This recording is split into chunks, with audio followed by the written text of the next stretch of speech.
আমার ভাঙা হৃদয়ে ঝড় তুলতে তোমার সেই বাঁকা হাসিটুকুই যথেষ্ট। সেই হাসিতেই যেন সমস্ত আবেগ ছিন্ন ভিন্ন হয়ে যায়, আর মন কাঁপতে কাঁপতে ছড়িয়ে পড়ে। বুঝো মেয়ে?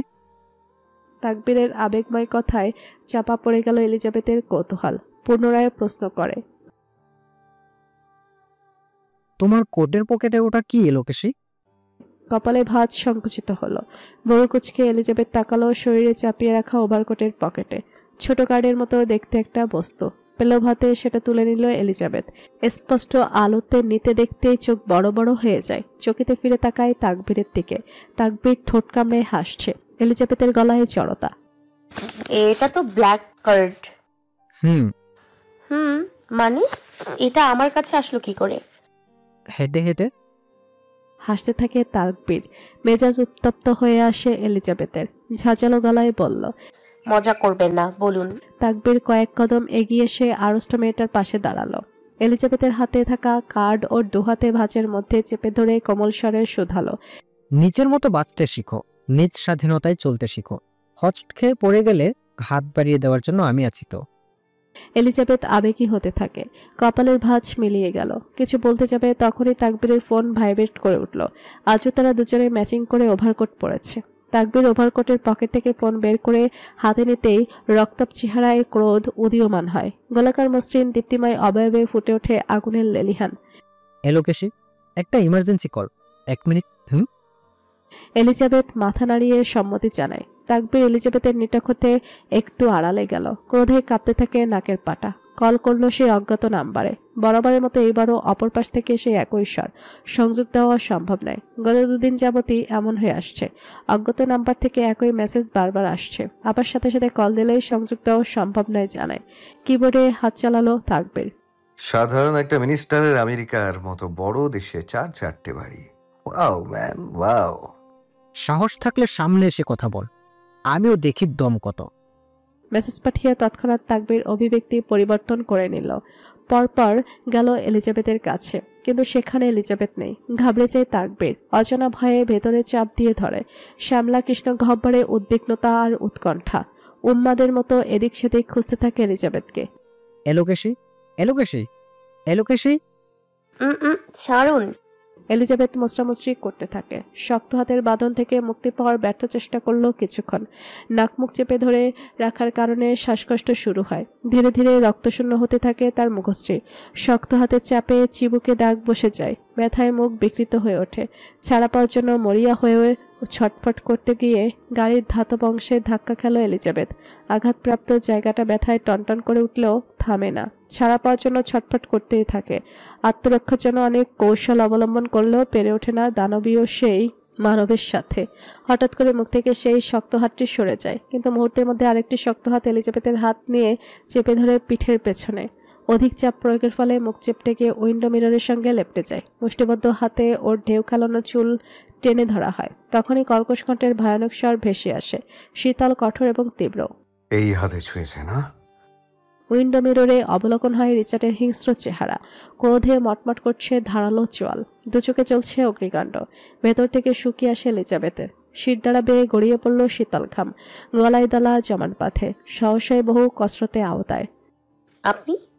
পিঠ পেঁচানো হাতের চাপ আরো দৃঢ় হয়। চুলের মুঠি আরো শক্ত করে চেপে ধরে রিচার্ড। এলিজাবেথের গাল পিষে যেতে থাকে উইন্ডো মিররের সাথে। বাদ ভাঙায় কার্নিশে। চেঁচালো রিচার্ড কর্কশ গলায়। তো কি অন্য কাউকে আশা করেছিলে? You dark red. কেঁপে উঠল এলিজাবেথ সেই কণ্ঠের তেজে। সাউন্ডপ্রুফ গাড়ির ভেতরে বাইরে গেল না রিচার্ডের হুঙ্কারগুলো। জুবুথুবু করে কাঁপতে থাকে এলিজাবেথ। গালের মাংস হাড্ডির সাথে মিশে যাবে এবার। হাতের হাড় বোধহয় এবার ভেঙেই যাবে। ব্যথার শব্দ করতে পারছেন এলিজাবেথ। রিচার্ড প্রতিবারের মতো এবারেও নোংরা বস্তুর মতো ঝাড়ি মেরে ছেড়ে দিল এলিজাবেথের হাত। আর্তনাদ করে ওঠে এলিজাবেথ। আহ! সোজা হয়ে বসতে না বসতে আবারও ধরস্বই আক্রমণ। রিচার্ড এলিজাবেথকে একটানে নিচের কোলে বসিয়ে দিল। শক্ত হাতে চেপে ধরে এলিজাবেথের চিবুক। অপর হাত দিয়ে পেঁচিয়ে ধরল কোমর। বাঁকানো কোমরের পাতলা চামড়া ভেদ করে বেঁধে যায় ধারালো নখ। কাঁদতে থাকে এলিজাবেথ। কোনো কিছু তোয়াক্কা করে না রিচার্ড। সুচারু আকৃতির নাক ঘষতে থাকে ওর গ্রীবাদেশে। ছোটার জন্য ছটপট করছে এলিজাবেথ। খামচে ধরে রিচার্ডের চুল টেনে সরাতে চাইল, তবে রিচার্ড নিটল। চেঁচালো এলিজাবেথ, ছাড়ুন আমাকে। অবাকের শীর্ষে গিয়ে ছেড়ে দিল রিচার্ড। মুক্তির সুযোগ পেয়ে চকিতে সরে যেতে চাইল এলিজাবেথ, তবে তা এত সহজে কিভাবে হতে দেয় রিচার্ড। ওর এক হাত দিয়ে এখনো পেঁচানো এলিজাবেথের কোমর, শক্ত হাত এলিজাবেথের কোমর পেঁচিয়ে রেখেছে নিজের সাথে, বাধা দিচ্ছে এলিজাবেথের প্রতিটি চেষ্টা। অবদ্ধ হয় হাতের পথ চলা, ভাজে ভাজে ছোটাছুটি করছে। নভেম্বরের বৃষ্টির মতো অপ্রত্যাশিতভাবে বদলে যায় রিচার্ডের স্বর। বৃদ্ধাঙ্গুল রাখলো এলিজাবেথের গোলাপি মসৃণ ওষ্ঠে, ললাটে ললাটে ছোঁয়া, মৃদু ঘর্ষণ, কণ্ঠে কামুকতা। আমায় আদর করো রেড। বিষাদের এক গভীর ছায়া এলিজাবেথের অন্তঃকরণ গ্রাস করে নেয়। রিচার্ডের শরীরের উত্তাপ তার কাছে বিষের মতো ঠেকছে, জ্বালাময়ী, ভারী এবং অসহ্য। আবদ্ধ সে স্পর্শে এলিজাবেথের শরীর শীতল হয়ে আসে, প্রতিটি স্নায়ু জমে যাচ্ছে তীব্র এক অস্বস্তিতে।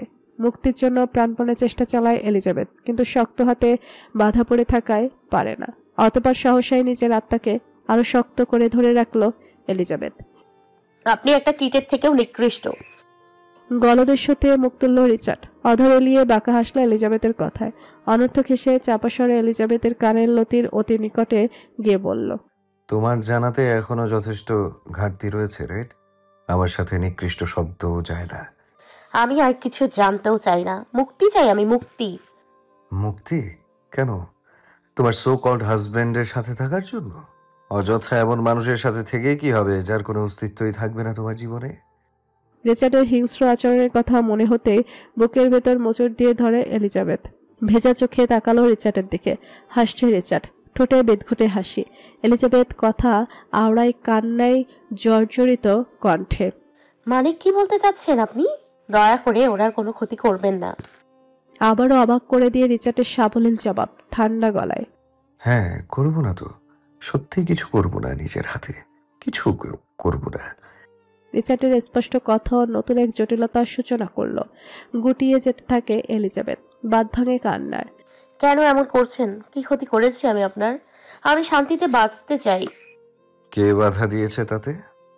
রিচার্ডের নিরুদ্বেগ ভাব, নিরুদ্বেগ জবাব, এহেন লাপাত্তা জবাবে সংযম হারায় এলিজাবেথ। দুর্বল চিত্তে চেঁচালো, যে অন্যের খুশি ছিনিয়ে নেয় তার সুখ দীর্ঘস্থায়ী হয় না, কারণ তার কর্মের ফল অশেষ বিপর্যয় ডেকে আনে। হোক বিপর্যয় কিংবা আশীর্বাদ, সবকিছুর অংশীদার তুমিও। আপনি যেমনটা চাইছেন তা কখনোই হবে না। ওষ্ঠপুঠের ওপর থেকে পুরুষালী রুক্ষ খসখসের বৃদ্ধাঙ্গুল। রিচার্ডের ঠোঁটের ফাঁক হতে আগত নিঃশ্বাস আশ্রে পড়ছে এলিজাবেথের রক্তাক্ত চেহারায়। গভীর থেকে গভীরতম রিচার্ডের স্বর, action always speaks louder than word darling. আমাকে এসব নোংরা নামে একদম ডাকবেন না। যখন পুরো আমিটাই বিরাজ করি তোমার মাঝে, তখন নামে কি এসে যায় বেবি? তৎক্ষণাৎ মিলে গেল দুটো ঠোঁটের ভাঁজ, একত্র হয় একে অপরের শ্বাস প্রশ্বাস। প্রথমে কমলতা, তারপর কমলতা ছাড়িয়ে যায় হিংস্রতায়। আচরণ হয় উগ্র, অধিক হয় যন্ত্রণা। রিচার্ডের বুকে অসংখ্য কিল ঘুষি দিতে থাকে এলিজাবেথ। আটকে আসে নিঃশ্বাস। ধীরে ধীরে দুর্বল হতে থাকে এলিজাবেথের শরীর। থেমে যায় হাত পা ছোটাছুটি, শুকিয়ে গেল চোখের পানি। তবু অটল রিচার্ড নিজের হিংস্রতার আধিপত্য বিস্তারে। গড়িয়ে গেল মুহূর্ত। ভালোবাসা নামক নৃশংসতার সমাপ্তি ঘটে বেদনায়। ব্যাপারটা দারুণ না রেড? হারিমুন করতে আসছো হাজবেন্ডের সাথে, অথচ জোরে শব্দ করে কাঁদতে শুরু করে এলিজাবেথ।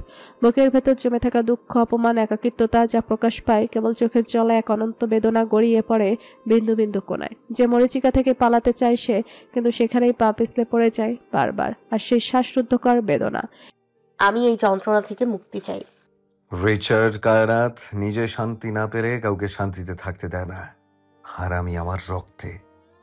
এলিজাবেথ একই স্বরে হাই হুতোষ করে প্রলাপ করতে থাকে। অধিক সময় শ্বাস নিতে পারায় কথা ভেজে ভেজে আসছে।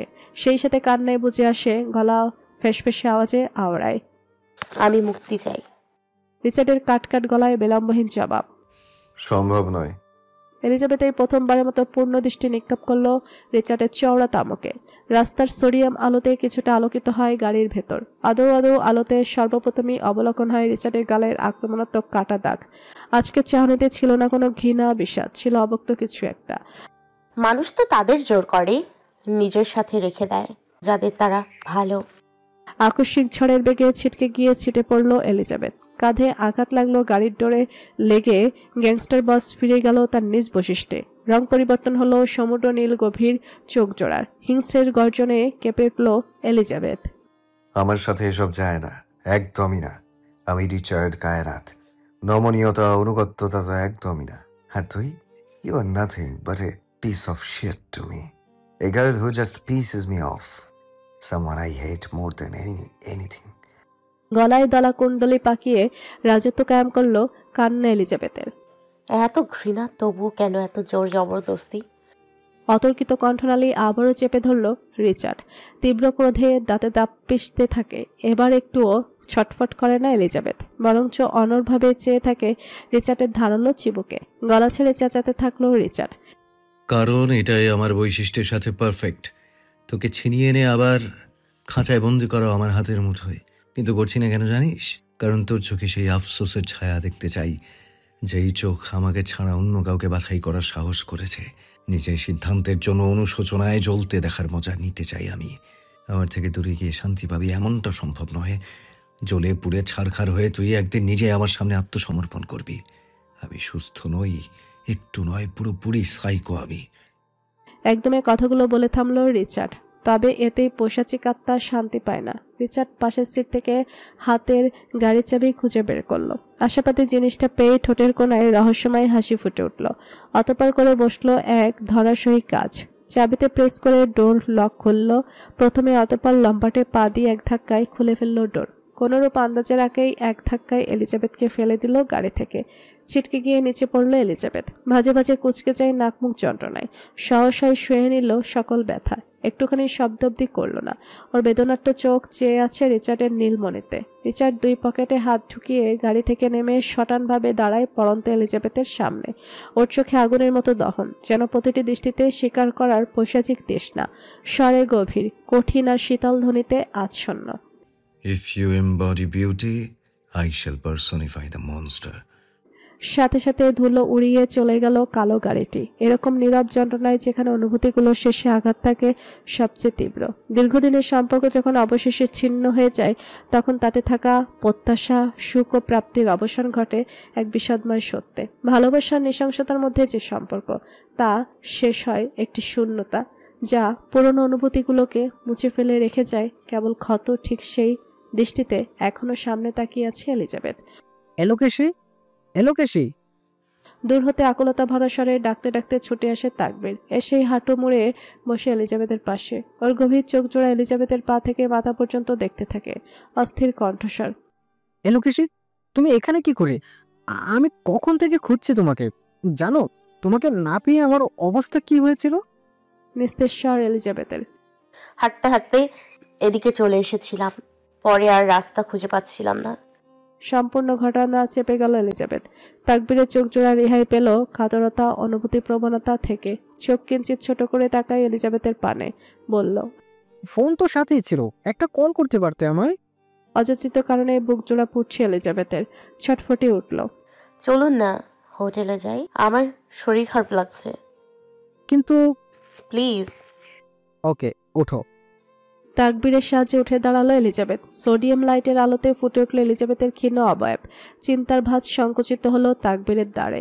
নজর গেল ওর ঠোঁটে। তোমার ঠোঁট ফোলা ফোলা লাগছে কেন এলোকেশি? অজান্তে এলিজাবেথের হাত চলে গেল ঠোঁটে। অনুভূত হলো তীব্র জ্বালা। কিছুক্ষণ আগের ভয়াবহ ঘটনার স্মৃতি যা তাকে দিচ্ছে। চোখে অস্বস্তি, মনে তীব্র কষ্টের অনুভূতি। আশেপাশের পরিবেশে অদৃশ্য কোনো ভার নেমে আসলো। অন্দরমহল সিক্ত ওঠে সেই অদ্ভুত অশান্ত আবহে। পোকায় কামড় দিয়েছে হয়তো। তাকবীর শুধু এক পলক তাকালো এলিজাবেথের পানে, প্রত্যুত্তর করল না। হাঁটা দিল হোটেলের উদ্দেশ্যে। নতুন বছর আসতেছে তো, কি চাস নতুন বছরে? আমাকে ভণ্ডামির পথ থেকে ফিরিয়ে আনবে নতুন বছরে এমন একজন দয়ালু মানুষ চাই। শালা তোকে একজন কেন 10 জনেও ফিরিয়ে আনতে পারবে না, বেশি নষ্ট হয়ে গিয়েছিস। কির পোলা, তুই কোন ক্ষেতের মোলা রে? উত্তরবঙ্গের। শালা চাবাবাজ, চোরের জাত, আমার মুখ খোলাবি না। তুই যে খাড়ি নোয়া খাইলে এটা সবাই জানে। আরে বেটা, চুরি বিদ্যা বড় বিদ্যা, যদি না পড়ো ধরা। বলে চোখ টিপ মারল গাড়টি। অপর গাড়টি চোখ রাঙায়। পাতা দেয় কে কাকে। গাড়টি মুখ বেজার করে চুপসানো গলায় বলল, আমি জানি না কিভাবে আমার জীবন এত উত্তেজনাপূর্ণ হয়ে গেছে। কেন, কি ঘটেছে? আজ আমি দোকান থেকে এসে প্যাকেট খুলে দেখি পাস্তা আছে, সস নেই। অপর গাড়টি ভুরু চূড়া গুছিয়ে ঠোঁট কামড়ে হেসে বলে, প্যাকেট না প্যান্ট। কাছুমাছু হয়ে জবাব আসে, আপনারা যা ভালো বুঝেন। গাড়টি ফিক করে হেসে দেয়। কিছু বলতে যাবে তখনই শোনা যায় কারো পায়ের শব্দ। শিরদাঁড়া শক্ত হয়ে যায় ওদের। নেশোকে আকস্মিক দেখতে পেয়ে ঘাবড়ে গেল। কেউই আশা করেনি নেশো এত জলদি ফিরে আসবে। বস, আপনি? নতদৃষ্টি নিবিষ্ট করে গার্ডরা। কোনো এক গুপ্ত কারণে সকলেই ভয়ে তটস্থ হয়ে আছে। নেশো কোনো প্রত্যুত্তর করে না। শক্ত দৃষ্টি নিক্ষেপ করে গমগমে পায়ে বেসমেন্টের ভেতরে যায়। বুক শুকিয়ে আসে সকলের। একে অপরের দিকে চাওয়াচাই করছে। নেশো নিজেও জানে না সব কাজ ফেলে সবার আগে তাকে বেসমেন্টেই কেন আসতে হলো। সবিতা বেগমকে কাঁচা থেকে বের করে অন্ধকারের ঘরে আটকে রাখা হয়েছে, যেখানে শুধু একটি দরজা, নেই কোনো জানালা, এক বিন্দু আলোর দেখা নেই। তিনি বেলা খাবারও দেওয়া হচ্ছে এখন। গার্ডের কাছ থেকে যতটুকু জানতে পেরেছে, নেশো প্রথম 3 দিন ইব্রাত ঠিকঠাকভাবে খেলেও 2 দিন ধরে কিছুই মুখে তুলছে না ইব্রাত। এটা শোনার পর আর কেন যেন নিজেকে ধরে রাখতে পারল না নেশো। মেঝেতে চিমাচ্ছে ইব্রাত। ত্বকে নেই আর সেই লাবণ্য। মায়াবী চোখ জোড়ায় নিচে গর্ত, কালো দাগ, ভাসমান গলদেশের হাড্ডি। ইব্রাতের এই অবস্থা দেখে অপ্রত্যাশিতভাবে নেশো দূরে দাঁড়িয়ে ফোঁস নিঃশ্বাস ছাড়ল। পরপর ব্যগ্র পায়ে এসে দাঁড়ালো ইব্রাতের সামনে। কারোর উপস্থিতি টের পেয়ে দুর্বল চিত্তে মাথা তুলে ইব্রাত। নেশোকে এতদিন পর দেখতে পেয়েও অভিব্যক্তিতে নেই কোনো পরিবর্তন। দৃষ্টি নত করে আবারও। নেশো খুব অবাক হলো বটে। তার আশা ছিল অন্যরকম, একটু আবেগপ্রবণ, বাচ্চামি, আর একটু। আবার কি নতুন নাটক শুরু করছে? খাচ্ছ না কেন? ইব্রাত নীরব নিঃশব্দ। কি হলো, কথা কানে যাচ্ছে না? এবারও নিশ্চুপ ইব্রাত, যেন মুখে কুলু পেটেছে। চিবুক শক্ত হাতে থাকে নেশোর। নেশোর পরনে ছিল ডেনিম প্যান্ট আর ব্রাউন কালারের জ্যাকেট। ব্রাউন কালারের জ্যাকেটের সাথে স্বয়ংসম্পূর্ণভাবে অবলীলায় মিলে গিয়েছে ব্রাউন ধাঁচের চোখজোড়া। শক্ত হলো দৃষ্টিভঙ্গি। হাঁটু ভেঙে বসলো ইব্রাতের সামনে। চিবুক ধরে সোজা উপরে তুলল ইব্রাতের মুখ। ইব্রাতের পাপড়ি জোড়া ভেজা, কম্পিত হচ্ছে শরীর। অস্বাভাবিক লাগতে থাকে সবকিছু নেশোর। হঠাৎ চোখ গেল ইব্রাতের গলার পাশটায়। নখের আঁচড়ের দাগ স্পষ্ট। কিছু কিছু দাগের উপর সিক্ত তাজা রক্ত শুকিয়ে জমাট বেঁধে আছে। অযাচিত কারণেই বুকের ভেতর জ্বলন শুরু হয় নেশোর। চওড়া তামুকের আভা পরিবর্তন হলো। শান্ত গোছের মানবের মুখে ফুটে ওঠে অযাচিত ক্ষুব্ধতার ছাপ। ওর তীক্ষ্ণ মস্তিষ্কে বার্তা জানান দিয়ে দেয় এখানে কিছু ঘটেছে, যা ঘটার কথা ছিল না। শক্ত হাতে চেপে ধরল ইব্রাতের চিবুক। বিজলি চমকানোর মতো গর্জন নেশোর। সত্যি করে বল, কে করেছে? নেশোর শশব্যস্ত বিদ্যুৎ বেগী চাহনি দেখে আরো বেশি করে কাঁপতে থাকে ইব্রাত। ফের ফের করে কেঁদে দেয়। অধৈর্যের পরিচয় দিল নেশো। আবারও চেঁচালো, বল, কে ছুঁয়েছে তোকে? ইব্রাতের নরকেও যেন একটু করে ভরসাযোগ্য ঠাঁই পেল। খামচে ধরল নেশোর জ্যাকেট। হাউমাউ করে কাঁদতে থাকে। কোথায় ছিলেন আপনি? আর একটু হলে আমার সর্বনাশ হয়ে যেত। ওরা কান্না একটুও গায়ে লাগালো না নেশোর। নিষ্পাতের মতো শক্ত বুক থেকে টেনে ওর মুখ সামনে আনলো। উগ্রভাবে চেঁচাতে থাকে, আমার ধৈর্যের বাঁধ ভাঙবি না। বল, কে তোকে ছোঁয়ার স্পর্ধা দেখিয়েছে? ইব্রাত মুখে কিছু বলে না, শুধু কাঁপতে কাঁপতে ভয়ার্ত চোখের সামনে তাকায় এক গার্ডের দিকে। নেশো ইব্রাতের দৃষ্টি অনুসরণ করে তাকালো সেই গার্ডের দিকে, যে এক কোনায় দাঁড়িয়ে আছে জড়সড় হয়ে। তার পা অসম্ভবভাবে কাঁপছে। নেশোর চোখে মুখে আবির্ভাব ঘটল ভিতরে ঘুমন্ত সেই নরখাতকের। ঝড়ের বেগে গিয়ে গলা চেপে ধরে গার্ডটির।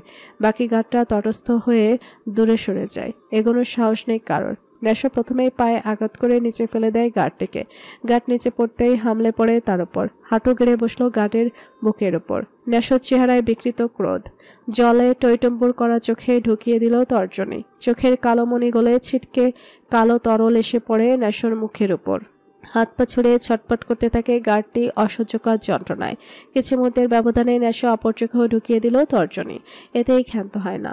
সহসা তর্জনী ঘুরতে থাকে ক্ষতবিক্ষত চোখের ভেতর। তাজা রক্তে সিক্ত গার্ডের মুখমণ্ডল।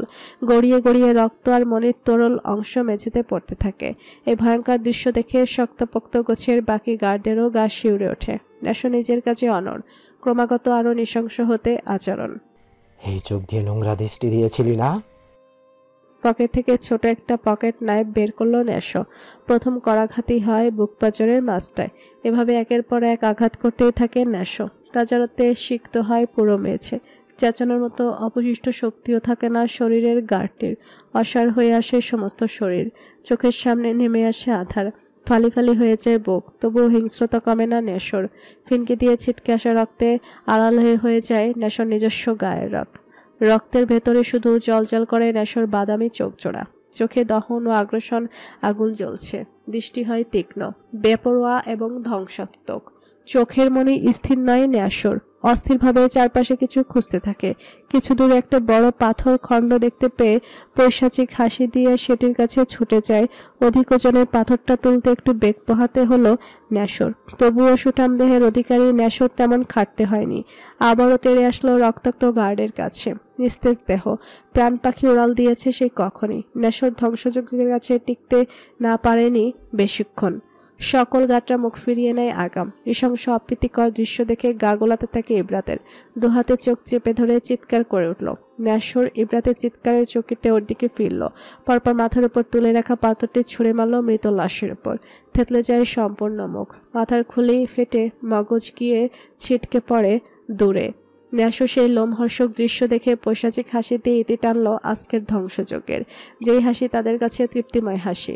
ইব্রাতের আর্তনাদ শুনে ছুটে গেল তার কাছে, টেনে তুলে সহসা বুকের সাথে মিশিয়ে নিল। ন্যাসর গায়ে রক্তে সিক্ত হয় ইব্রাতের শরীর, তবুও ছাড়ে না ন্যাসর। ছটফট করতে থাকে ইব্রাতকে শক্তপোক্ত বুকে চেপে ধরে রাখে। ন্যাসর বুকের ভেতরের এক কম্পনে কম্পিত হচ্ছে ইব্রাতের শরীরও। হঠাৎ নড়াচড়া থেমে গেল ইব্রাতের। ন্যাসো বুঝতে পারে ইব্রাত চেতনা হারিয়েছে, তাও ছাড়ল না ন্যাসো। অনুভব করলো পৈশাচিক জুড়ে তরতরিয়ে বেড়ে ওঠা তীব্র ক্রোধ আর হিংস্রতা তলিয়ে যাচ্ছে বৃক্ষপটে। বহমান মন্থর শিথিলতা এই মেয়ের সংস্পর্শে। হঠাৎই পকেটের অবহেলিত ফোনটি বেজে উঠল। লুকাসের কল। ইব্রাতকে কঠোর চকিতে শুয়ে দিয়ে কল রিসিভ করে ন্যাসো। ওপাশ থেকে শোনা যায় লুকাসের অস্থির গলায়, লোকা, বাংলাদেশে পৌঁছে গিয়েছো? ওই দিকের কি অবস্থা? আমরা কালকের ফ্লাইটে ইতালি ব্যাক করছি। ন্যাসর ভুরুজোড়া কুচকাল, অবিশ্বাস্য স্বরে আওড়ায়, বস রাজি হয়েছে তবে? ফাদারের উপর অ্যাটাক হয়েছে ন্যাসো। কি? খুব করে অবাক হয়ে চেঁচালো ন্যাসো। কার এত সাহস আর কার শখ হলো মরার? বিদঘুটে হাসি দিল লুকাস, বলল, সেটাই তো দেখতে যাচ্ছি। ওকে, আমি নেক্সট ফ্লাইটেই আসছি। না না, একদম না। এই মুহূর্তে তোমার বাংলাদেশে থাকা অনেক দরকার। একটা ব্যাংক অ্যাকাউন্টের নাম্বার পাঠিয়ে দেখো। 1 ঘন্টার ভিতরে এই অ্যাকাউন্টের সকল ডিটেলস লাগবে বসের। ওকে। কল কেটে দেয় ন্যাসো। অচেতন ইব্রাতের দিকে এক পলক তাকিয়ে কাউকে ফোন করতে করতে বেরিয়ে গেল বেসমেন্ট থেকে। লাভার্স পয়েন্ট বিচ, ক্যালিফোর্নিয়ার মন্টেরে উপদ্বীপে অবস্থিত একটি অপূর্ব সুন্দর সৈকত, যা প্রকৃতির নিখুঁত সৌন্দর্য এবং শান্ত প্রবেশের জন্য বিখ্যাত। নামের মতোই এই স্থানটিতে যুগল প্রেমের আবেগময় মুহূর্তগুলো সবচেয়ে বেশি প্রতিফলিত হয়। সমুদ্রের ধারে উজ্জ্বল সূর্যের আলোয় ছকছকে বালি, লাইন ধরে সারি সারি ডাব আছে। সমুদ্রের মাঝখানে মাঝারি আকৃতির এই দ্বীপ প্রতিটি যুগল আশিকদের ভ্যাকেশনের জন্য বেস্ট। এলিজাবেথ মন খুলে চিরচিত্তে সমুদ্রের স্বচ্ছ নীল পানিতে পা ভেজাচ্ছে। মুক্ত বাতাস, সমুদ্রের ঠান্ডা পানি এবং প্রাকৃতিক সৌন্দর্য এলিজাবেথের মধ্যে স্বাধীনতার নতুন অনুভূতি জাগ্রত করে আবারও। ওর কাছে এটি এক ধরনের পুনর্জন্মের অনুভূতি, যেখানে প্রতিটি পদক্ষেপে মানুষ অনুভব করে যে তার জীবন আবার শুরু হয়েছে, সমস্ত সীমাবদ্ধতা ও কষ্ট ভুলে গিয়ে। জামা ভিজে যাবে এলোকেশে, এত গভীরে যেও না। মোটো এলিজাবেথ গভীরে যায়নি। পাশে দাঁড়িয়েই সমুদ্রের পানিতে স্নান করাচ্ছিল পাকে। অষ্টাদশীর মতো আবেগে আপ্লুত হয়ে যাচ্ছে ক্রমাগত। অষ্টপুর জুড়ে চঞ্চল প্রাণখোলা হাসি, অষ্ট ছড়ানোর হাসি আজ বিস্তার নেই। পরনের স্কাই ব্লু কালারের লং ফ্লোরার প্রিন্টের গাউন টাকনু থেকে আরেকটু উপরে তুলে নিল। গ্রীবা ঘুরিয়ে তাকালো তাকবীরের দিকে, ভেঙচি কেটে বলল, কেন এটা ভিজে গেলে আর একটা কিনে দিতে পারবেন না? অধর প্রসারিত করে হাসল তাকবীর। সে এলিজাবেথের পেছনে ওর জুতো জোড়া হাতে নিয়ে দাঁড়িয়েছিল। গভীর চোখ দুটো আসলে সে জড়িয়ে রেখেছে এলিজাবেথের পা থেকে মাথা পর্যন্ত। প্রতিবারের মতো তাকবীর আজও ম্যাচিং করে জামা পরেছে এলিজাবেথের সাথে।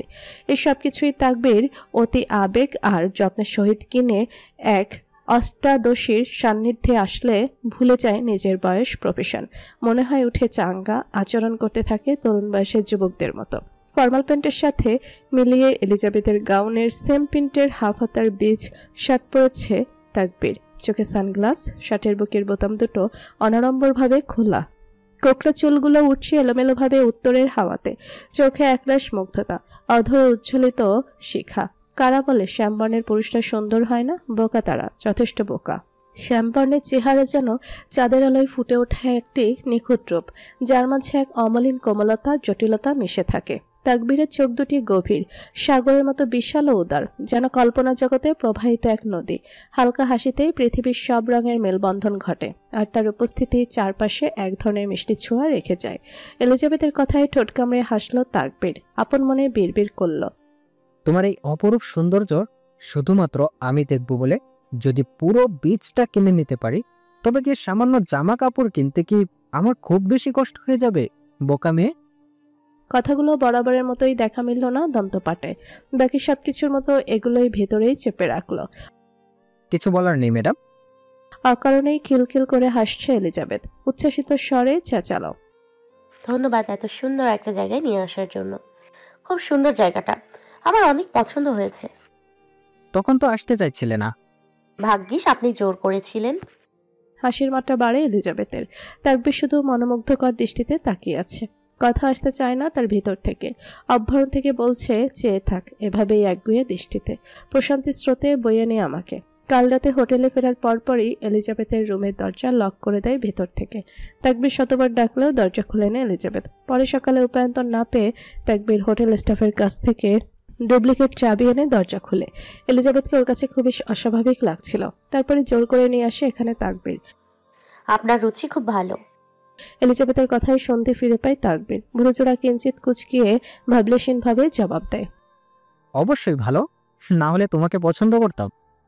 মুখ বাঁকায় এলিজাবেথ, পেছন থেকে না দেখেও বুঝতে পারে এলিজাবেথের এক্সপ্রেশন। ফিক করে হেসে দেয় তাকবীর। হাসছেন যে? ফিরে উৎসুক হয়ে জানতে চাইল এলিজাবেথ। হাসি আটকে রাখে তাকবীর। কই না তো। ঢং। খুব পাকনা পাকনা কথা শিখেছো তো মেয়ে। আমি পেট থেকেই পাকনা হয়ে বের হয়েছি বলে সাগরের পাড়ে পড়ে থাকা ঝিনুক কুড়াতে থাকে এলিজাবেথ। নাক কুচকায় তাকবীর। এসব নিচ্ছ কেন? প্রত্যুত্তর করে না এলিজাবেথ, পাট ধরে ধরে ঝিনুক কুড়িয়ে কুড়িয়ে সামনে এগোতে থাকে। তাকবীরও জুতো জোড়া হাতে নিয়ে পিছু যেতে থাকে এলিজাবেথের। এলোকেশি ছেলে মানুষই করে না, এগুলো ধারালো, হাত কেটে যেতে পারে। এতক্ষণে গিয়ে দাঁড়ায় এলিজাবেথ, গাল ফুলিয়ে পেছন ফিরে, দু হাতে কোমর বেঁধে তীক্ষ্ণ দৃষ্টি নিক্ষেপ করে তাকবীরের কৃষ্ণ গহ্বরে। গমগমে গলায় বলল, ছেলে মানুষই মানে? আপনি জায়গায় দাঁড়িয়ে আমার লিঙ্গ পরিবর্তন করে দিচ্ছেন, খুব অসভ্য তো আপনি। তৎক্ষণাৎ আবার ঘুরে ফিরে এলিজাবেথ। তাকবীর পেট চেপে ধরে হাসতে লাগলো, পরপর নিজের ভুল চটজলদি সংশোধন করে নিল। আচ্ছা আচ্ছা, সরি ম্যাডাম, মেয়ে মানুষই করবেন না, এগুলো রাখো, হাত কেটে যাবে। ভদ্রমের মতো কথা শুনল এলিজাবেথ, ফেলে দিল হাত থেকে। তাকবীরের অভ্যন্তর শিউরে উঠল এই একটুখানি বাধ্যকতায়। তবে এবার করে বসলো আরেক কাণ্ড। চুল ছেড়ে দিয়ে দুহাত ছড়িয়ে পাখির মতো ডানা মিলে দৌড়াতে থাকে। তপ্তশ্বাস ফেলে তাকবীরও দৌড় দিল পেছন পেছন। সমুদ্রের নরম বালুকা বেলায় দুজন প্রেমিক যুগল। দূরে ঢেউয়ের কলকল শব্দ, আকাশে পড়ন্ত সূর্যের সোনালি আভা। মেয়েটি হাত ছড়িয়ে উচ্ছল হাসিতে দৌড়ে চলেছে, যেন ঢেউয়ের সঙ্গে প্রতিযোগিতা করছে। তার খোলা লাল চুল বাতাসে উঠছে, আর পায়ের কাছের বালুগুলো ছিটিয়ে দিচ্ছে। ছেলেটি তার ঠিক পেছনে হালকা হাসি মুখে তাড়া করছে, যেন মেয়েটির হাসির উৎস ধরতে চাইছে। তাদের পদচারণায় বালুর উপর দাগ রেখে যায়, আর সেই দাগগুলো যেন তাদের ভালোবাসার গল্প বলে। সমুদ্রে ঢেউ এসে আবার সেই পদচিহ্ন মুছে দেয়, ঠিক যেমন প্রকৃতি মানুষের মধুর মুহূর্তগুলোকে গোপন করে রাখে। ক্লান্ত হয়ে থামলো এলিজাবেথ, থামলো তাকবীর। দুজনেই হাঁটুতে ভর দিয়ে হাঁপাচ্ছে। বড় হবে কবে? এখনো এত বাচ্চামো করে কেউ? এলিজাবেথ শুকনো ঢোক গিলে রুষ্ট গলায় বলে, আমি যথেষ্ট বড় হয়েছি। ঠিক বয়সে বিয়ে হলে এতদিনে আমার মেয়ের সাথে আপনার ছেলের বিয়ে দিতে পারতাম। এটা মানাতো না, বাচ্চারা চায়নি স্বামী স্ত্রী হতে, ওরা ভাই বোন হচ্ছে ইচ্ছুক, তাই তো আমাদের কারণেই ঠিক সময়ে বিয়ে হয়নি। তাকবীর ঠোঁটে দাঁত চেপে হাসি থামানোর চেষ্টা করলো যথাসম্ভব। স্তব্ধ হয় এলিজাবেথ, পরিবর্তন হলো চেহারার রংসার। আপনি জানেন আপনি আমার বিশ্বাসের ঠিক কত বড় জায়গা দখল করে নিয়েছেন, ভালো মানুষ। আবেশিত দৃষ্টিতে তাকায় তাকবীর, দৃষ্টি স্থির কণ্ঠে নমনীয়তা। এভাবেই, ঠিক এভাবেই একদিন পুরো তুমিটাকে নিজের দখলে নিয়ে যাব। যদি না পারেন? ফোঁস নিঃশ্বাস ফেলে তাকবীর, ঘুরে তাকালো উথাল পাতাল ঢেউয়ের সমুদ্রে। অভিব্যক্তি শূন্য, কণ্ঠে নেই প্রাণ, নিস্তব্ধভাবে আওড়ালো, ভাসিয়ে দেব নিজেকে, বিলীন হয়ে যাব বিচ্ছেদের দহনে। গা কেঁপে ওঠে এলিজাবেথের, খেই হারিয়ে তড়িঘড়ি করে বলল, কি বলছেন এসব? ঢোক গিলার মতো হজম করে নিল তাকবীর নিজের অব্যক্ত বেদনার বাণী। বিচের মধ্যে সুন্দর করে ডেকোরেট করা এক অতি রোমাঞ্চকর পরিবেশ। সাদা সফেদ চাদর বিছানো সাদা চিকচিকে বালিতে, তার উপর নানা রকমের স্ন্যাক, জুস, কেক আর একটা গেটার সব মিলিয়ে সুন্দর করে সাজানো। সাথে যুক্ত হয়েছে গোছা গোছা সাদা গোলাপ। এবার আর লাল গোলাপ আনেনি তাকবীর। এলিজাবেথ এতক্ষণ এগুলো তেমন খেয়াল করে দেখেনি, এখন দেখতে পেয়ে চোখ ছানাবড়া হয়ে যায়। ঠোঁট গোল করে তাকায় তাকবীরের দিকে। কখন করলেন এগুলো? তাকবীর নিশ্চুপ। এলিজাবেথ আবারও বলল, আপনার সাথে কাটানো প্রতিটা মুহূর্তই মনে হয় আগে থেকেই কত শখ করে সাজানো সবকিছু। নিঃশব্দে হাসে তাকবীর। হঠাৎ আনমনে বিড়বিড় করতে থাকে, আমি গোপনে ভালোবেসেছি, বাড়ি ফেরা পিছিয়েছি তোমায় নিয়ে যাব বলে। কর্ণপাত এড়ায় না এলিজাবেথের। চকিতে তাকবীরের দিকে ফিরে তাকালো, বাচ্চা সুলভ গলায় আবদার করলো, একটা গান শোনান না। বেশি জোর করতে হয়নি তাকবীরকে। আমায় খেসেই গিটার হাতে তুলে নিল তাকবীর। তাল তুলে গিটারে, সাথে সুর দেয়।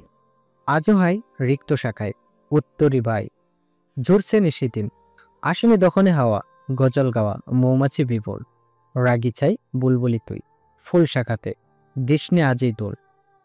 মুগ্ধতায় ধাঁধিয়ে যায় এলিজাবেথের অন্ধকরণ। দুহাতে তালি দিতে থাকে। অসম্ভব সুন্দর আপনার গানের গলা।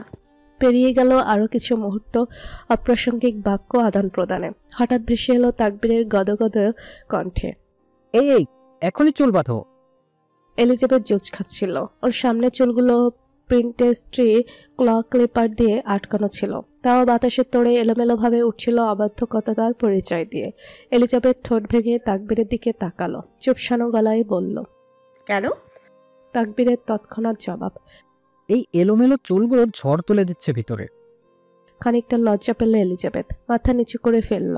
পার হলো কিছু মুহূর্ত নীরবে। তাকবীর শুধু তাকিয়েই থাকে। আপনি যেভাবে সারাক্ষণ তাকিয়ে থাকেন, ক্লান্ত হন না? হাঁটুতে কোনোই ঠেকিয়ে গালের নিচে হাত রাখা অবস্থায় বসেছিল তাকবীর। সেইভাবেই উত্তর দিল। চোখে মাঝে মাঝে ক্লান্তির চাপ আসলেও মন আসে না।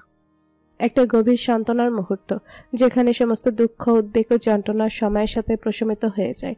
সেই মুহূর্তে মনে হয় অনেক কঠিন সময়ের পর অবশেষে একটু শান্তি ও স্বস্তি মিলেছে, যা তাকে আবার নতুন করে জীবনের উদ্দেশ্য ও শক্তি দেয়। অনুভূতিটি হতে পারে অব্যক্ত, কিন্তু তার মধ্যে এক ধরনের তৃপ্তি এবং মানসিক শুদ্ধতার অনুভূতি থাকে। এলিজাবেথের নিজেরও মাঝে মাঝে খারাপ লাগা কাজ করে প্রতি ক্ষণে ক্ষণে। এভাবেই তাকবীরের অনুভূতিকে এড়িয়ে যেতে জীবনটা এমন কেন? আমাদের চাওয়া অনুযায়ী খুবই জিনিসই পেয়ে থাকি আমরা, কেন? আমাকে রাশিয়া নিয়ে চলুন না। সোজা হয়ে বসলো তাকবীর, গম্ভীর স্বরে জানতে চাইল, কেন? এলিজাবেথের কণ্ঠে আকুলতায় ঠাসা, সবেগে আওড়ালো, আমি মমকে খুঁজে বের করতে চাই। আমার বিশ্বাস মম এখনো বেঁচে আছে। তাকবীর কিছু বলতে যাবে, তখনই ভেসে আসে কর্কশ শব্দ, যেন যুদ্ধে হুঁশিয়ার। তাকবীর উঠে দাঁড়ায়, দৃষ্টি নিক্ষেপ করে সমুদ্রে। ওর পেছন পেছন এলিজাবেথও উঠে দাঁড়ায়। তাকবীরের কপালে ভাঁজ সংকুচিত হলো, জিভ দিয়ে ঠোঁট ভেজালো, চিন্তিত ভাব। 4টি বড় বড় ফ্রিগেট বোট এদিকেই আসছে। তাকবীর এলিজাবেথকে নিচের আড়াল নিয়ে যায়। এলিজাবেথকে পিঠ দিয়ে আড়াল করে তীক্ষ্ণ দৃষ্টি নিক্ষেপ করে সামনে। তার ষষ্ঠ ইন্দ্রিয় বলছে খারাপ কিছু হতে চলেছে। তাকবীর আজ পুরো বীজটা কিনে নিয়েছে একান্ত মুহূর্ত কাটানোর জন্য, সুতরাং কোনো পর্যটকের আসার সম্ভাবনা একেবারেই নগ্ন। ভাবনার ভিতরেই ফ্রিগেট বোটটি এসে পড়ে, থামে। মুহূর্তের মধ্যে এক ঝাঁক পাখির মতো কালো পোশাকধারী লাফিয়ে নেমে ওদের দিকেই তেড়ে আসতে থাকে। তাদের চোখে হিংস্রতা, হাতে অস্ত্র। অভ্যন্তর শিউরে ওঠে এলিজাবেথের। খামচে ধরে তাকবীরের শার্ট। অকস্মাৎ তাকবীর এলিজাবেথকে অবাক করে দিয়ে ঝড়ের বেগে দৌড়ে গেল সামনে, যেন যান্ত্রিক মেশিন। সুইচ অন করার সাথে সাথে চলতে শুরু হয়েছে। চোখের পলকে দুজনকে বালির উপর শুয়ে দিল তাকবীর। এলিজাবেথের দিকে তেড়ে আসা সকলে এক এক করে মাটিতে লুটিয়ে পড়ছে। তাকবীর নিপুণভাবে প্রতিহত করছে সকল ঘাতকদের। ঢেউয়ের মতো একের পর এক আক্রমণ আসছে, আর তাকবীর প্রতিবার তার দৃঢ়তাকে ঢালের মতো ব্যবহার করছে। রক্তে সিক্ত হচ্ছে সাদা বালি। সাদা ঝকঝকে বাকির রং পরিবর্তিত হয়ে রেড ক্লেতে পরিণত হচ্ছে। তবুও পিছু হটে না তাকবীর। কেঁপে উঠল এলিজাবেথ তাকবীরের হুঙ্কারে। তোরা ভুল জায়গায় এসেছিস। এলিজাবেথ স্তব্ধতায় ছেয়ে যায়। চিনতে পারছে না এই তাকবীরকে। এই এক অন্য তাকবীর, সমুদ্রের হিংস্র এবং চোখে সাহসের আগুন। এত উগ্র আচরণ, এত ভয়ঙ্কর মুখভঙ্গি। কমতে থাকে সৈন্য সংখ্যা। ইমিগ্রেশনে দাঁড়িয়েছিল রিচার্ড আর লুকাস। আজ ইতালি ব্যাক করছে তারা। হঠাৎ করে রিচার্ডের হাতের ঘড়িতে রেড অ্যালার্ট দিতে থাকে। চোখে মুখে হিংস্রতার ছাপ ভেসে ওঠে গ্যাংস্টারের বসের। লাগেজ ফেলে উম্মাদের মতো এক্সিটের দিকে যেতে থাকে। তার চোখ বুনে যায় লুকাস। পেছন থেকে চেঁচালো, বস কোথায় যাচ্ছেন? বিপদ। বিপদ। এই একটা শব্দ শুধু উচ্চারণ করলো রিচার্ড। শোনামাত্র লুকাস নিজেও সচল হয়ে গেল। নিজের কাছে বেরিয়ে পড়ল তৎক্ষণাৎ। হঠাৎ পেছন থেকে ভেসে আসলো এলিজাবেথের চিৎকার। চকিতে পেছন ফিরে তাকবীর যেন কি হারিয়ে গেল। একজন তাকবীরের মারা অথবা মারির সুযোগ বুঝে গিয়ে আক্রমণ আনে এলিজাবেথের উপর। চেপে ধরে এলিজাবেথের চুলের মুঠি। ব্যথায় কুকড়িয়ে নাক মুখ কুচকে রেখেছে এলিজাবেথ। ইতিমধ্যে অর্ধেক সৈন্য সংখ্যা কাবু হয়ে গিয়েছে। তাকবীর একাই অধিকের সাথে লড়াই করেছে। তাকবীর তাকালো এলিজাবেথের ব্যথাতুর মুখে। পরপর তাকালো তীক্ষ্ণ দৃষ্টিতে মুষ্টিবদ্ধ হাতের দিকে। গভীর নিকষ কালো চোখে ফুটে উঠল ক্রোধের আগুন। নিচে পড়ে থাকা একটা কাচের বোতল তুলে নিল তাকবীর। অতঃপর হাঁটুতে একবারের মাধ্যমে ঠিক মাঝ বরাবর ভেঙে ফেলল। ভাঙা বোতলের অংশ তীক্ষ্ণ অস্ত্র বানিয়ে দ্রুত ঘূর্ণিতে ছুঁড়ে মারল মুষ্টিবদ্ধ হাতে। চামড়া ভেদ করে কাচের সরু অংশ মাংসে বিঁধে যায়। রক্তাক্ত হাতে চেপে ঘাতকটি বসে পড়ল।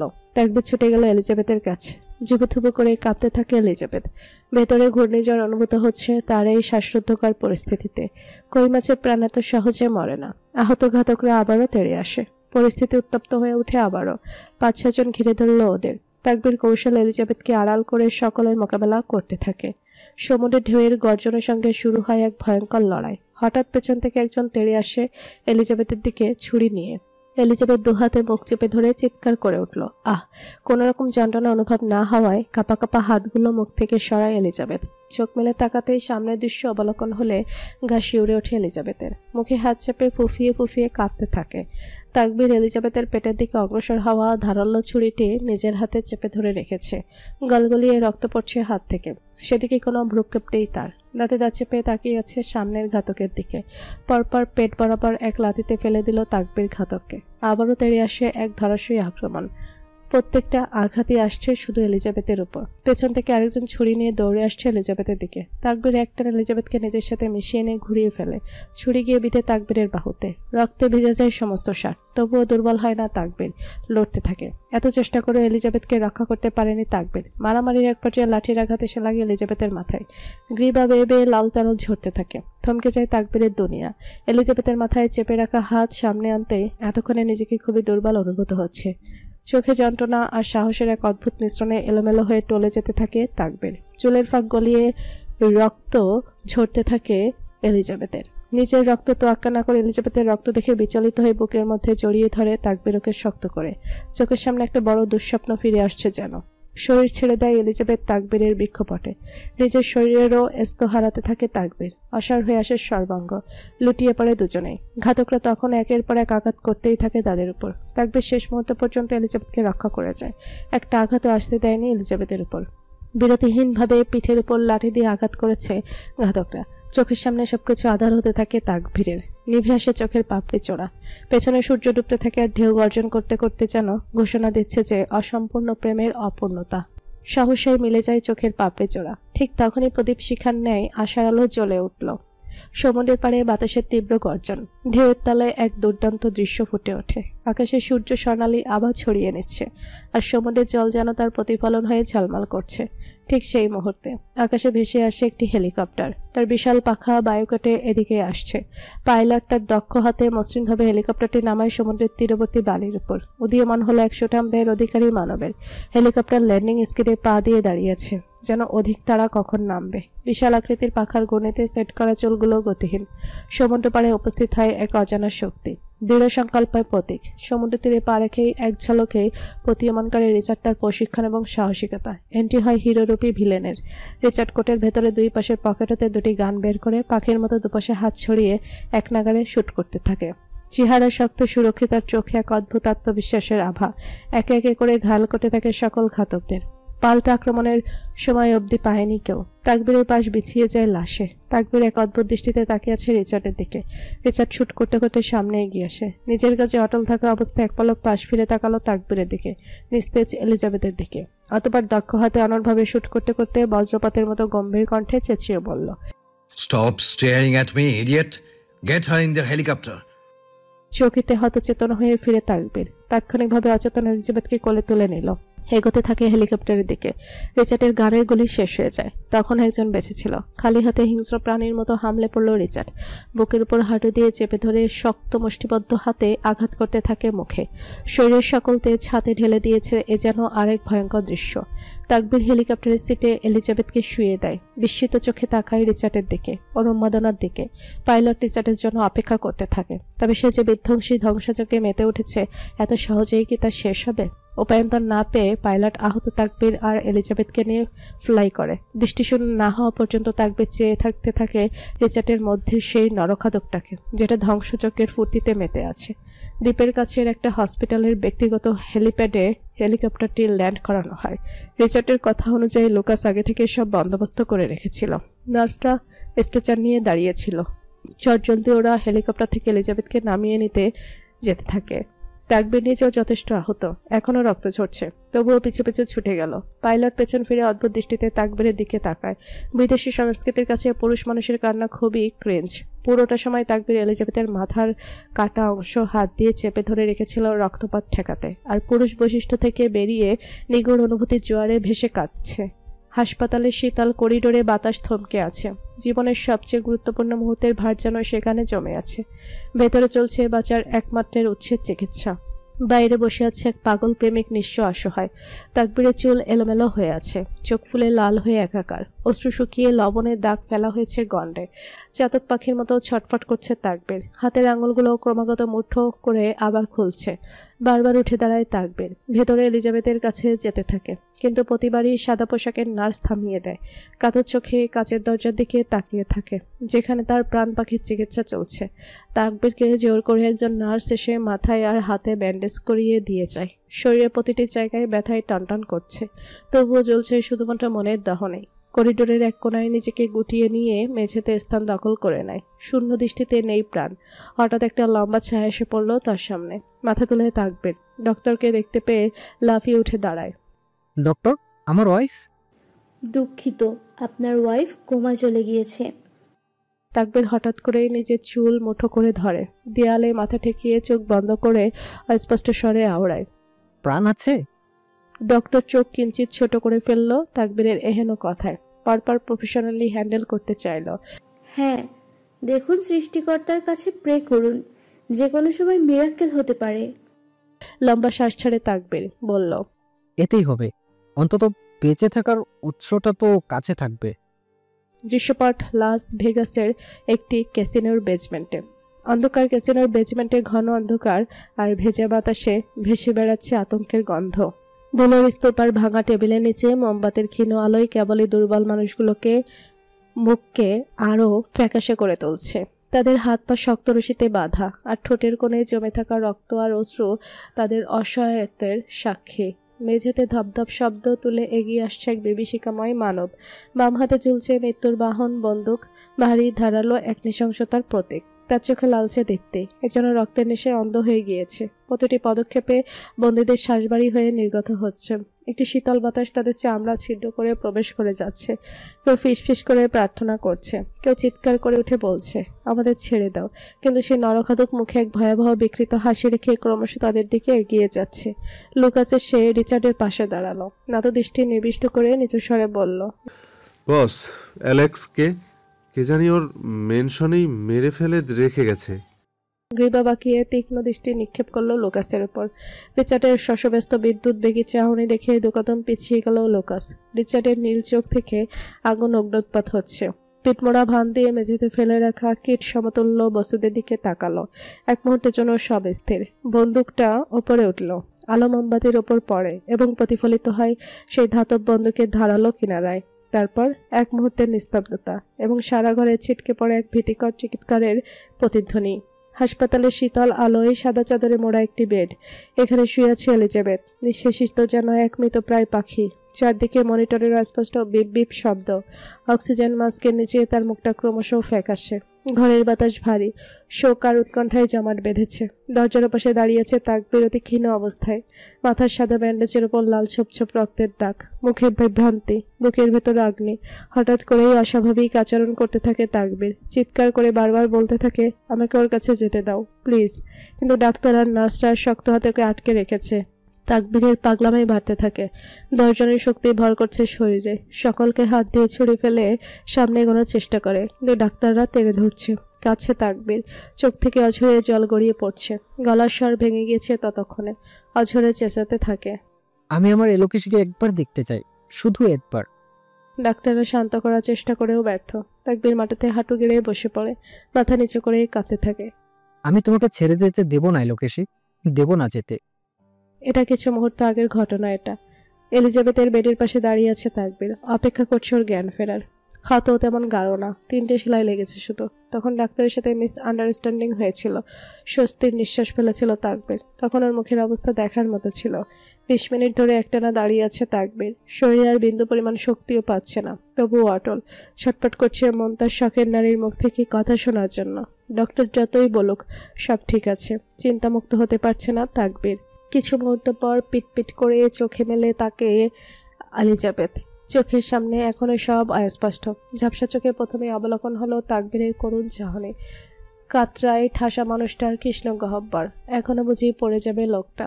চোখে চোখ পড়তেই মস্তিষ্ক সজাগ হতে থাকে এলিজাবেথের। এলিজাবেথের দুর্বল ভাঙা কণ্ঠ সহসায় এক উজ্জ্বলিত শিখা প্রজ্বলিত হলো ভেতরে। আর ধরে রাখতে পারল না নিজেকে, ছেড়ে দিল শরীর। হাঁটু ভেঙে বসে এলিজাবেথের বেডের পাশে, 2 হাতের আজলায় চেপে ধরে এলিজাবেথের স্যালাইনযুক্ত হাত ঠেকালো ললাটে। আবারও বাঁধ ভাঙে কান্নার। ভিজে যে এলিজাবেথের হাত প্রকম্পিত হচ্ছে তাকবীরের কম্পনে। যত্ন দেখেছে, ভালোবাসা দেখেছে, তবে এটা একদমই নতুন। এটা এর প্রথমবারের মতো তাকবীরের শরীরে স্পর্শ করলো এলিজাবেথ। আগ বাড়িয়ে হাত রাখলো তাকবীরের ললাটে, আঙুল চালালো চুলের ভাঁজে। আপনি কাঁদছেন কেন? আমি ঠিক আছি তো, ভালো মানুষ। নিশ্চুপ তাকবীর, শুধু হয় বর্ষণ। অস্থির হলো এলিজাবেথ। আমি ঠিক আছি তো, ভালো মানুষ। এবারেও নিঃশব্দ। ছেলে মানুষও এভাবে কাঁদে? এবার গিয়ে মাথা তুলে তাকবীর তখনও কাঁপছে পাপড়ি জোড়া, ভেজা গলায় আওড়ালো, বিশ্বাস হয় না, পুরুষও কাঁদে? কখনো দেখেছো কখনো পুরুষকে ভরা হসপিটালে হাউমাউ করে কাঁদতে? হ্যাঁ, আমি কেঁদেছি, শুধু তোমার জন্য। আর সেই ভাগ্যবতী নারী যার জন্য আমি বেদনায় ভেসেছি, সেই নারী তুমি, আর কেউ নও। তুমি আমার এলোকেশি, আমার প্রেমে নিজেকে সঁপে দাও, আমার নিবেদন গ্রহণ করো। শেষে লাইনটি ভেতরেই চেপে রেখে দিল তাকবীর। এলিজাবেথ বাক্য হারায়, শরীর জুড়ে বৈদ্যুতিক তরঙ্গ খেলে গেল। কেউ যেন চাপ দিয়ে ধরে রেখেছে কণ্ঠনালীতে। তাকবীর উঠে বসলো ওর পাশে, ছাড়েনি হাত। ভেজা গলায় কমলতা বলল, এই নশ্বর পৃথিবীতে অবিনশ্বর হওয়া কোনো তৃষ্ণা নেই আমার।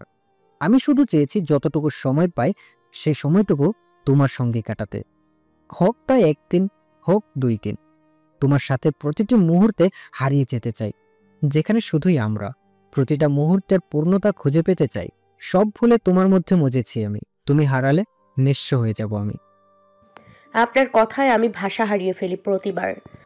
মেলান হাসলো তাকবীর এলিজাবেথের ভোলা ভালা চেহারা দেখে। হঠাৎ করে দৃষ্টি শক্ত হয় এলিজাবেথের, গম্ভীর কণ্ঠে বলল, আপনি এত মারামারি জানেন কিভাবে? তোমার জন্য আমার যেখানে সেখানে হুটহাঁটি যুদ্ধের ঘোষণা। আমি বুঝলাম না বস, ওই দিন আপনার উপর হামলা কি করলো? আর আজকে অ্যালেক্সকে মারলই কে? আর ওর লোকেরাই বা জানলো কিভাবে এলিজাবেথের কথা? সবকিছু খুবই রহস্যময় লাগছে। গাড়ি চালাতে চালাতে বলল লুকাস। রিচার্ড কোনো প্রত্যুত্তর করে না, সিটে গায়ে লিয়ে চোখ বুজে রেখেছে। লাস ভেগাস পাপের নগরী নামে অতি পরিচিত। বলা হয় পৃথিবীর সবচেয়ে বড় পাপ আড্ডা হয় আমেরিকার বড় শহর লাস ভেগাসে। অ্যালেক্স লাস ভেগাসের একজন কুখ্যাত মাফিয়া। রিচার্ডের সাথে রেশারেশি শুরু হয় আজ থেকে আরও 4 বছর আগে। Issue drugs. অ্যালেক্সের ড্রাগসের বিশাল বড় একটা চালান যেত ইতালি, তবে রিচার্ডের জন্য একসময় তা বন্ধ হয়ে যায়। সম্মুখীন হতে হয় লসের। পুরো ইতালিতে শুধু রিচার্ডের বিজনেসই চলত, সেই থেকেই ক্ষোভ। তবে এখানে এখনও অনেক কিছুই অস্পষ্ট। কে কলকাঠি নাড়াচ্ছে আড়াল থেকে। অ্যালেক্সের পক্ষে কখনোই সম্ভব নয় জানা রিচার্ড যে এখন সান ফ্রান্সিসকোতে আছে, আর এলিজাবেথের উপরই আক্রমণ কেন হলো। হাজারটা প্রশ্ন, রহস্য, ষড়যন্ত্র। ওই দিকের কি অবস্থা? সোজা হয়ে বসলো রিচার্ড। লুকাস কথার মানে বুঝতে না পেরে আবার জিজ্ঞাসা করলো, জি বস। কেন যেন মুখে কথা আটকে আসছে রিচার্ডের। বলতে চেয়েও বলতে পারছে না। সেই ক্রোধ ছাড়লো লুকাসের ওপর। ধমক দিয়ে চেঁচিয়ে চেঁচিয়ে বলল, হসপিটালে ইডিয়েট। হাসি পেল লুকাসের, তবে এখন হাসাও পাপ। ঠিক আছে, এখন মেয়ে মানুষ তো, অল্প আঘাতেই একদম টলে গিয়েছে।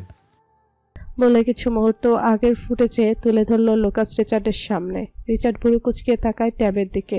এটা সেই সময়কার ফুটেজ যখন তাকবীর পাগলামি করছিল, কান্না করছিল এলিজাবেথের জন্য। কপালে বিরক্তিকর ছাপ ফুটে উঠল রিচার্ডের। বলল, এভাবে কান্না করা কি আছে স্ট্রেঞ্জ? লুকাস স্মিত হাসে, এক হাসিতে বলে যায় পাশের মানুষটা। ড্র্যাপ করতে করতে বলল, এটাই ভালোবাসা বস, আপনি বুঝবেন না। মানুষ যখন কাউকে মন প্রাণ উজাড় করে ভালোবাসে, তখন তাকে হারানোর ভয়ে এভাবেই কাঁদে। আমিও তো কত আমার সুইটের ঠাস। রেডওয়াইন নামক নাইট ক্লাব, একটা অন্ধকার ঘুটঘুটে ফাঁকা রুম। এলিজাবেথের মাথার ক্ষতটি গভীর না হলেও তাকবীরের ক্ষতগুলো ছিল যথেষ্ট গুরুতর।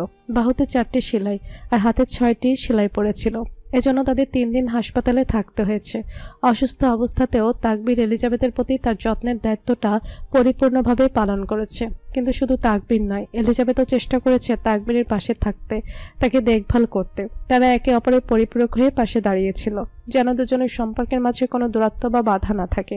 যদিও তাদের মধ্যে স্বামী স্ত্রীর সম্পর্ক গড়ে ওঠেনি, তবুও তাদের মধ্যে যে সম্পর্কটি তৈরি হয়েছিল তা ছিল এক অমূল্য গভীর বন্ধুত্ব। যে বন্ধুত্বে ছিল অটুট বিশ্বাস, মমতা এবং একে অপরের প্রতি নিঃস্বার্থ যত্ন। আজ ওদের ডিসচার্জ দিয়ে দেওয়া হয়েছে। গাড়ি চলছে এয়ারপোর্টের উদ্দেশ্যে। এলিজাবেথ এখনো জানে না তারা কোথায় যাচ্ছে।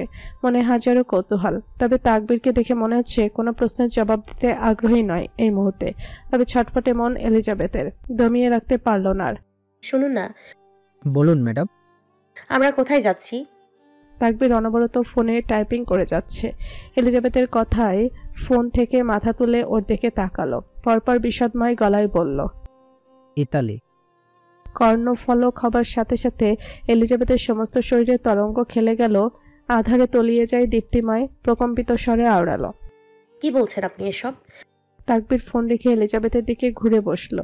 দু চোখে আশ্বাস দিয়ে ধাতস্থ গলায় বলতে থাকলো, আমার কথা শোনো এলোকেশী, এই মুহূর্তে ইতালি আমাদের জন্য সব থেকে সেফ প্লেস। তাছাড়া আর কোনো অপশন নেই আমাদের কাছে। আপনি বুঝতে পারছেন না? ওই সাইকোটা ওখানেই থাকে।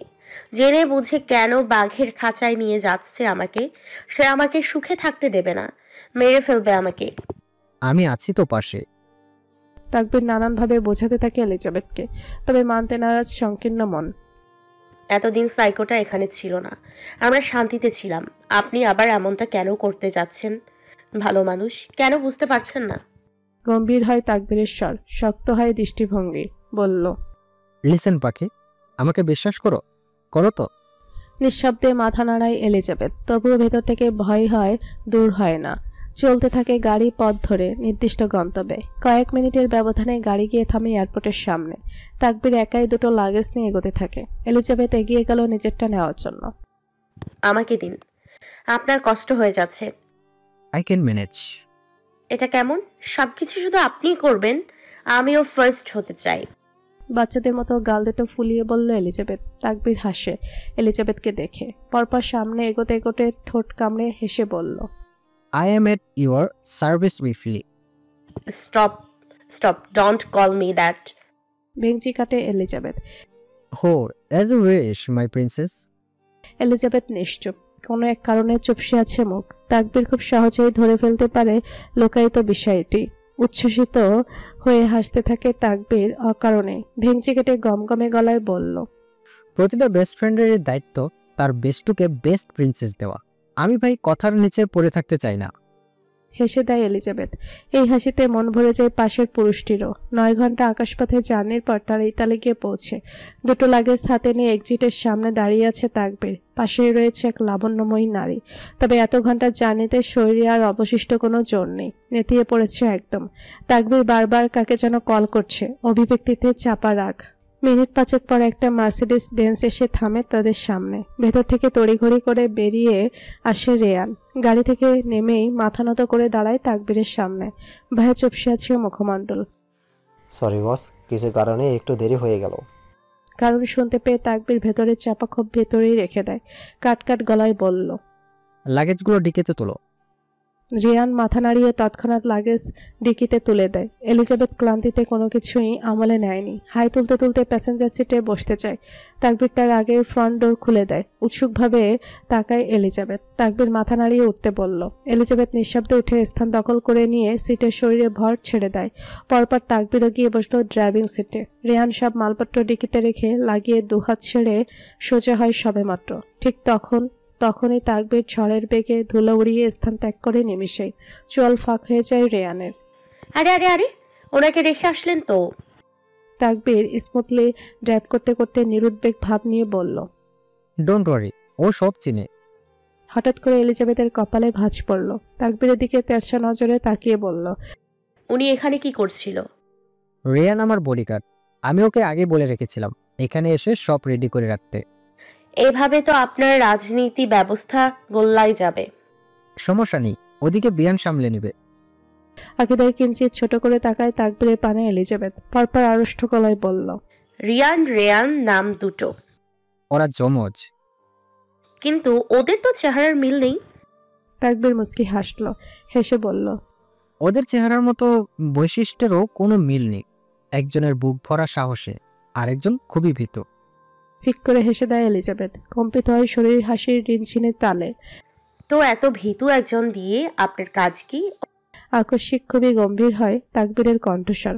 প্রেমিক পুরুষের আবরণ থেকে বেরিয়ে রূপান্তরিত হয় একজন নেতা বৈশিষ্ট্যে। গুরুগম্ভীর গলায় বলল, প্রতিটি মানুষের মধ্যেই লুকিয়ে থাকে এক একটি অনন্য প্রতিভা, যা অনেক সময় সমাজের চোখে ধরা পড়ে না। যেমন অন্ধকার নর্দমার গভীরে জাতীয় ফুল শাপলা তার সৌন্দর্য মেলে ধরে, তেমনি কঠিন দারিদ্র্যের মাঝে থেকেও উজ্জ্বল প্রতিভার ঠিকই জন্ম নেয়। পাথরের খোঁজে যেমন মনের অজান্তে ফুল ফোটে, তেমনি সাধারণ মানুষের মাঝেও থাকে অসাধারণ কিছু করার ক্ষমতা, যা সঠিক সুযোগের অভাবে অনেক সময় অজানাই থেকে যায়। প্রতিভা ঠিক ঝড়ের মতো, যেখানে সুযোগ পাই সেখানে সাড়া দেয়।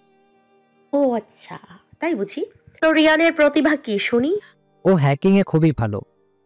বলে ফিক করে হেসে দেয় তাকবীর। চোখে সন্দেহ সংকুচিত হলো এলিজাবেথ। গম্ভীর গলায় বলল, ব্যাপার কি মশাই? হ্যাকিং দিয়ে আপনার কাজ কি? রাজনীতি রেখে এখন ব্যাংক ডাকাতি করার ইচ্ছা হয়েছে নাকি? দেখেন, যা ভালো মনে করে। একসাথে দুজনেই হেসে উঠল। ইতালির সবচেয়ে বড় শহর হলো রোম। এটি ইতালির রাজধানী এবং দেশটির জনসংখ্যার দিক থেকেও সবচেয়ে বড় শহর। রোম শহরটি তার ঐতিহাসিক স্থাপত্য, প্রাচীন সভ্যতার নিদর্শন এবং পর্যটন কেন্দ্রগুলোর মধ্যে বিশ্বব্যাপী বিখ্যাত। এই রোম শহরেই গড়ে তুলেছে রিচার্ড তার সাম্রাজ্য, করেছে রাজত্ব কায়েম। রক্তপিপাসু শিকারী, blood hound.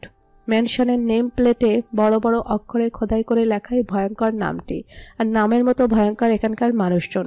Gangster and the crime lord Richard কায়নাতের ম্যানশন। চরিত্রের মতো জাঁকজমকপূর্ণ এবং রহস্যে ঘেরা ম্যানশনটি।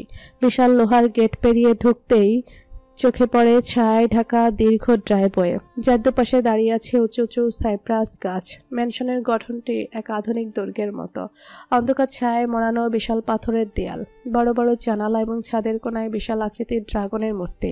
অন্দরমহলে দেখা যায় চকচকে মার্বেলের মেঝে, সোনার কারুকাজ করা সিঁড়ি, আর দেয়ালে ঝুলে থাকা বিখ্যাত অদ্ভুত যত সব চিত্রকর্ম। লিভিং রুমের কোনায় রাখা দামি সিগারেটের কেস এবং পাশে রাখা পুরনো অস্ত্র, যা এই ম্যানশনের নৃশংসতার এক নীরব সাক্ষী বহন করে। ম্যানশনের প্রতিটি কোণে ছড়িয়ে আছে নিয়ন্ত্রিত শৃঙ্খলা, যেখানে বিলাসিতার ভয়ে যেন একসাথে হাত ধরে চলেছে। বাইরে থেকে কেউ সহজে বুঝতে পারবে না চমৎকার প্রাসাদের ভেতরে বাস করে এমন একজন ব্যক্তি, যার হাসির আড়ালে লুকিয়ে আছে ভয়ঙ্কর শক্তি। শত শত গার্ড অনড়ভাবে শিকারী পাখির মতো মোতায়েন থাকলেও একটা গা ছমছমে ভাব রয়েছে। ম্যানশনের কয়েক মাইলের ভেতর নেই কোনো বসতি। বাস ক্যাপোমান্টামেন্টো, ক্যাপো ক্রাইমাইন, জার্জা পেশেন্টেন্ট, ডন বা গডফাদার নামে পরিচিত। একটি অপরাধ পরিবারের সর্বোচ্চ স্তর হলো ফাদার। এককালীন ইতালি কাঁপানো gangster Vincenzo Cassano, the father of gangster Richard Kainat. বয়সের ছাপ পড়লেও মানসিক শক্তি এবং প্রতিপত্তি একেবারে অটুট এখনো। মুখাবয়বের চামড়া ঝুলে গেলেও চোখে সেই পুরনো আগুন এখনো জ্বলছে। চোখ দুটি যেন একটি অন্ধকার গহ্বর, যেখানে অসংখ্য গল্প ও রহস্য লুকিয়ে আছে। সাদা চুল, কিন্তু মুখের ত্রাণ ও অভিজ্ঞতায় পূর্ণ ছাপ তার প্রতিটি ত্বকচাপ। কুচকে যাওয়া চোখের কোনায় জীবনযুদ্ধে কাটানো বছরগুলোর সাক্ষী। ফাদার শান্তভাবে বসে আছে, হাতে জ্বলন্ত সিগারেট। গভীর চোখ দুটোতে যেন পুরো শহরের গল্প লুকিয়ে। ফাদার খুবই কথা কম বলে, কিন্তু যখন বলে সবাই চুপ হতে বাধ্য। ফাদারের শক্তি শুধু বাহ্যিক নয়, মনস্তাত্ত্বিকভাবে সে মানুষকে নিয়ন্ত্রণ করতে জানে। এই গ্যাংস্টার বস শুধু অপরাধ জগতের নেতা নয়, শহরে অপ্রকাশিত শাসক। ফাদারের পাশের সোফায় বসে আছে রিচার্ড, মুষ্টিবদ্ধ দুহাত। ধারালো চিবুকে নেই কোনো প্রকার ক্রোধ, রয়েছে বিরক্ততা। ফাদারের সিগারেটের বিষাক্ত ধোঁয়াগুলো এসে পড়ছে রিচার্ডের উপর। তবু অভিব্যক্তি অত্যন্ত স্বাভাবিক। রিচার্ডের থমথমে পরিবেশ। সুবিস্তীর্ণ এই ম্যানশনের ভেতর রয়েছে 20-এর অধিক মেট, তবুও গুমট পরিবেশ। নেই কোনো বিন্দু পরিমাণ শব্দ। শোকে গেয়ে উঠেছে এমন অতিবাহিত হলো কিছু মুহূর্ত নীরবে। এ যেমন নীরবতার ধৈর্যের প্রতিযোগিতা। তবে শেষ পর্যন্ত হার মানল ফাদার রিচার্ডের দৃঢ়তায়। রিচার্ড একইভাবে হাঁটির উপর কোনোই ঠেকিয়ে ঝুঁকে প্রত্যুত্তর করল, আমাকে এই নামে ডাকবেন না। I told you father. শব্দ করে হাসলো ফাদার। প্রসারিত হয় চামড়া ঝুলে যাওয়া চোয়াল। গদগদ গলায় বলল, এই নামের পেছনে রহস্য জানার মতো ওই ডাকার অধিকারও রয়েছে শুধু আমারই। আমার ভালো লাগে তোমাকে এই নামে ডাকতে। অনর দৃষ্টি মেঝেতে, স্তরে গভীরতা বলল, রিচার্ড কিন্তু আপনার পছন্দ করে দেয়া নাম। এই সব কিছুর থেকেও আমার কাছে বেশি পছন্দের তুমি, মাইসান। স্মিত হাসলো রিচার্ড। হাসিটা যথারীতি রহস্যময় রইল। অষ্টপুটে ঝিলিক দেওয়ার সুযোগ পেল না। ফাদার কিছু বলার না থাকলে উঠছি আমি, কাজ আছে আমার। আমি কিছু বলার জন্যই এখানে রেখেছি তোমায় রিত। আবারও বসলো রিচার্ড, বলল, কি কথা? ফাদারের সোজাসাপটা কথা। মেয়ে লাগবে তোমার? কপালে সূক্ষ্ম ভাঁজ সংকুচিত হয় রিচার্ডের। মাথা তুলে দৃষ্টি নিক্ষেপ করে ফাদারের তামুক অবয়বে। চাপা ক্রোধ মিশ্রিত কণ্ঠে আওড়ালো, মানে? কয়টা মেয়ে লাগবে তোমার বলো? পৃথিবীর সব থেকে সুন্দরী সুন্দরী মেয়েদের লাইন বসিয়ে দিব তোমার পিছনে, তবুও ওই মেয়ের থেকে দূরে থেকো।